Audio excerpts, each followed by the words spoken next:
എമ്പുരാൻ എന്ന ചിത്രത്തിൻ്റെ 4-ാം ദിവസത്തെ കേരള ബോക്സ് ഓഫീസ് കളക്ഷന് പിന്നാലെ 4-ാം ദിവസത്തെ തമിഴ്നാട് ബോക്സ് ഓഫീസ് കളക്ഷൻ റിപ്പോർട്ടൊക്കെ ഇപ്പോൾ ആരാധകർക്ക് മുന്നിൽ പുറത്തുവന്നിരിക്കുകയാണ്.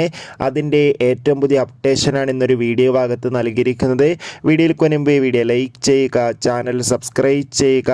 മാർച്ച് ഏപ്രിൽ മാസങ്ങളിൽ അങ്ങോട്ട് ധാരാളം ചിത്രങ്ങൾ OTT റിലീസ് ചെയ്യും. നമ്മുടെ ചാനൽ ഭാഗം പരിശോധിച്ചാൽ നിങ്ങൾക്ക് ആ വീഡിയോയ്ക്ക് കാണാൻ വേണ്ടി സാധിക്കും. അതൊക്കെ ഒന്ന് കാണാൻ വേണ്ടി ശ്രമിക്കുക.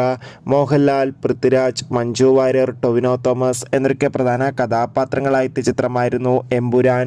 ചിത്രത്തിന് മികച്ച പോസിറ്റീവ് റെസ്പോൺസ് തന്നെയാണ് ഇപ്പോഴും പുറത്തുകൊണ്ടിരിക്കുന്നത്. അതുകൊണ്ട് തന്നെ ഏവരുമേറെ ആകാംക്ഷയോടെ എമ്പുരാൻ എന്ന ചിത്രത്തിൻ്റെ ഓരോ ദിവസത്തെ ഓരോ കളക്ഷൻ റിപ്പോർട്ടും അറിയാൻ വേണ്ടി ഏറെ ആകാംക്ഷയോടെ കാത്തിരിക്കുമ്പോൾ 4-ാം ദിവസത്തെ തമിഴ്നാട് ബോക്സ് ഓഫീസ് കളക്ഷൻ റിപ്പോർട്ടൊക്കെ പുറത്തുവന്നിരിക്കുകയാണ്.